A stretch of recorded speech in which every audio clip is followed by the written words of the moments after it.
Honorable Senators, Nelson Mandela said, and I quote, to deny people their human rights is to challenge their very humanity," end quote. I rise to join our second reading debate on Bill S-218. This is Senator Harder's proposal to amend the Constitution Act 1982 to establish process requirements to use the notwithstanding clause at the federal level. In other words, we're debating making it more difficult for Parliament to use Section 33 of the Charter to infringe constitutionality, protected human rights in Canada's federal law. At second reading, we debate the principle of legislation, and at second reading, I will support sending this bill to the committee. Thank you, Senator Harder, for bringing the debate forward. Today, in the style of a future star witness on this bill, the Honourable Brent Cotter, I'll speak on 5 subjects. 1, the contents of Bill S-218. 2, the importance of upholding charter rights in our federal jurisdiction, including with any reasonable limits that can be justified in a free and democratic society under Section 1 of the Charter. 3, developments in Saskatchewan. 4, as a helpful example, the international and Canadian framework of upholding individual human rights in the exercise of collective rights in Indigenous jurisdictions. And 5, 2 questions raised by this bill in considering potential amendments. Let's begin with the contents of Bill S-218. As a refresher, this bill proposes multiple process requirements for Parliament to use the notwithstanding clause. Under the bill, the following new requirements would apply. Infringing legislation must originate in the House of Commons and be introduced by a minister. Next, a bill using the notwithstanding clause may only be introduced following a ruling of the Supreme Court by reference that the bill at issue would infringe a charter right or freedom. In addition, the bill's preamble must include a specific declaration of the proposed infringement and the reasons. Further, the minister must table a statement in the House of Commons outlining the potential effects of the bill on the infringed rights and freedoms and why the measures cannot be justified under Section 1. As well, neither the other place nor the Senate may use time allocation to curtail debate and force a vote on the bill, and their committee processes may not be completed by a committee of the whole. And finally, the third reading vote on the bill in the other place would require a 2/3 supermajority, including members of at least 2 recognized parties. Bill S-218 would achieve these requirements by amending the Constitution Act 1982 with the unilateral federal formula in Section 44 of that Act, which I'll return to. For my part, the bill's changes would enhance accountability, transparency, due diligence, and the degree of support required to infringe charter rights at the federal level. At the same time, the federal government would retain the possibility of doing so in extraordinary circumstances, provided sufficient support from MPs and senators. Of course, provincial and territorial jurisdictions are free to adopt their own process requirements for using the notwithstanding clause if they wish. I turn to my second subject, the importance of upholding charter rights in our federal jurisdiction, including with any reasonable limits that can be justified in a free and democratic society under Section 1 of the Charter.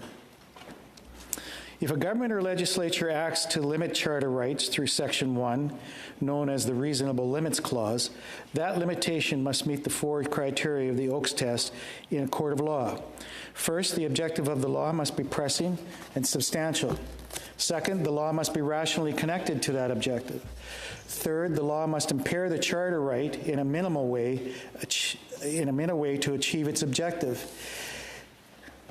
And fourth, the benefits of the law must not be outweighed by the negatives. There must be proportionality.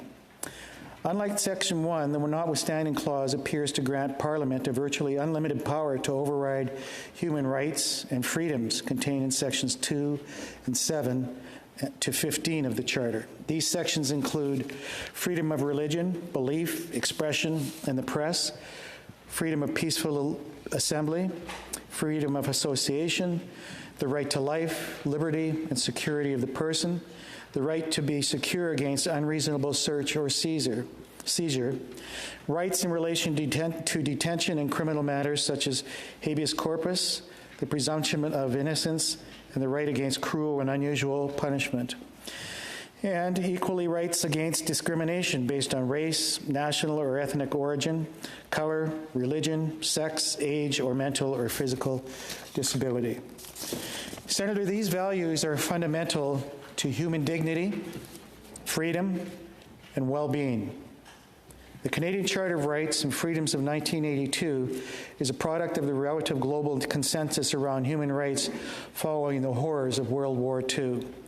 Related developments have included the Universal Declaration of Human Rights, authored primarily by Canadian lawyer John Peters Humphrey and adopted by the UN in 1948, and the Canadian Bill of Rights of 1960.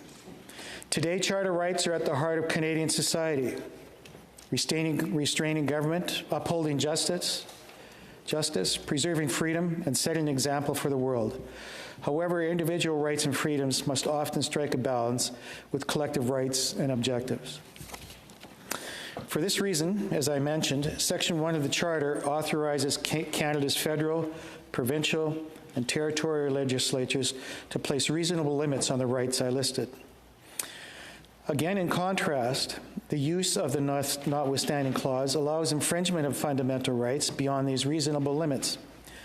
By inference, this means that the notwithstanding clause can be used to override human rights without a pressing and substantial objective, without a rational connection to the objective, with an unnecessarily heavy-handed approach to achieving the goal, and in such a way that the harms would far outweigh the benefits, according to the evidence and judgment of the Supreme Court.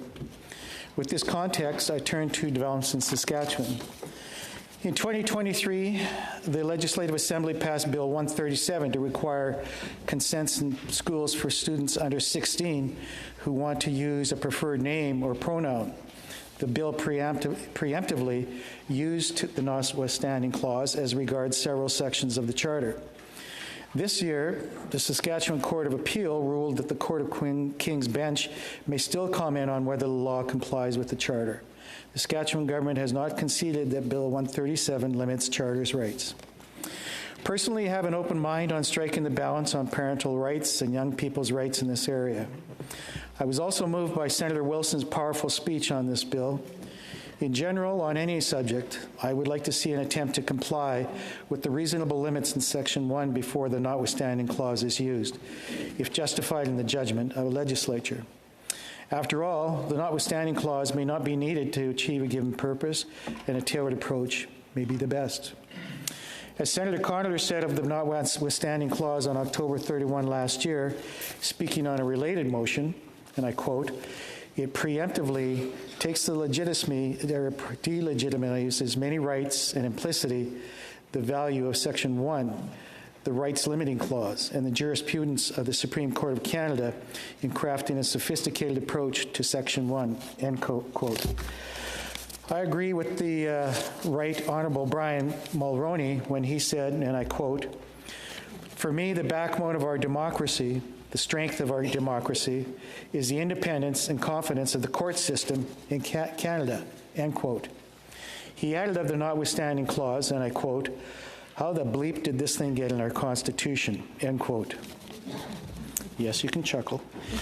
In my view, it's prudent to continue to treat the notwithstanding clause as an extraordinary measure. We must never normalize infringing human rights in Canada. Consider that even actions taken under the Emergencies Act, such as during a terrorist attack or a war, must also comply with the Charter. I turn to my fourth subject as a helpful example, the international and Canadian framework of upholding individual human rights in the exercise of collective rights in Indigenous jurisdictions. In 2007, the UN adopted the United Declarations on the Rights of Indigenous Peoples, or UNDRIP, as an international legal framework for Indigenous peoples' collective human rights. In 2021, with Bill C-15, Parliament adopted UNDRIP in federal law. Notably, the declaration emphasizes that collective rights must be exercised consistently with individual rights. Article 1 states, and I quote, "Indigenous peoples have the right to full enjoyment as a collective or as individuals of all human rights and fundamental freedoms as recognized in the Charter of the United Nations, the Universal Declaration of Human Rights, and international human rights law," end quote. Accordingly, distinct Indigenous nations must exercise self-determination, including collective cultural rights, in balance with the individual rights upheld in the Universal Declaration of Human Rights. In Canada, Indigenous jurisdictions' embrace of UNDRIP, including the collective and individual rights, is a positive example in our federation. Senators, I turn my fifth subject. Two questions raised by this bill as regards potential amendments. These questions are for the consideration of our sponsor, scholars inside and outside our chamber, and hopefully our Legal and Constitutional Affairs Committee with expert testimony.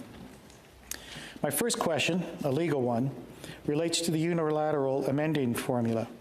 As an overview, using Section 44 of the Constitution Act 1982, Parliament can only unilaterally amend the Constitution in relation to the Executive Government of Canada or the Senate and House of Commons.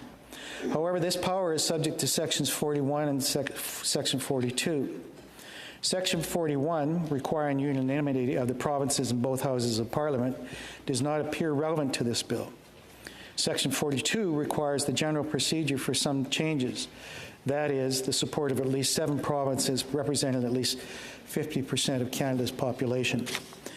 Notably, Section 42(1)B requires a general procedure for changes involving, and I quote, "the powers of the Senate," end quote. In their 2014 decision in reference Senate reform, the Supreme Court clarified how Section 44 can be used, and I quote, "It does not permit amendments that engage the interests of the provinces by modifying the Senate's fundamental nature or role," end quote.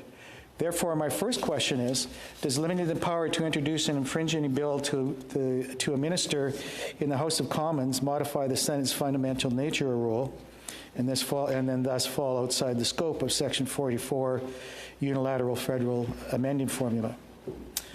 Though not a lawyer by any means, I answer this question in the negative. For one, the Senate's main job is sober second thought. For two, the notwithstanding clause has never been used federally.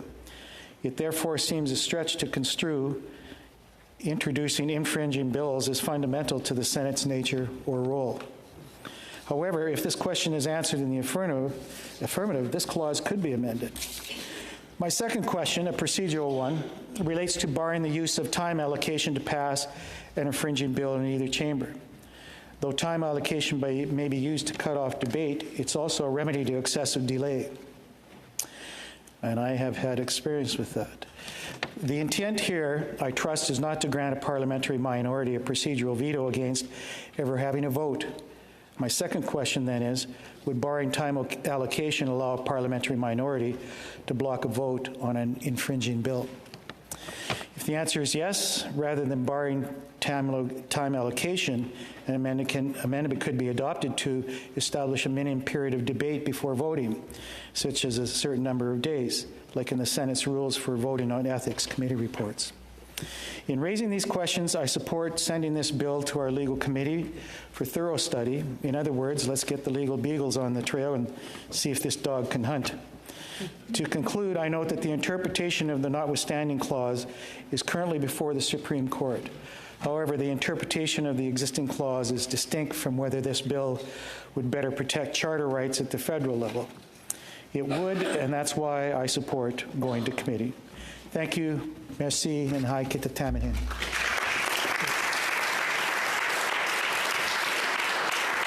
Senator Wallen. Senator Klyne, would you take a question? Senator Klyne? Sure, yeah.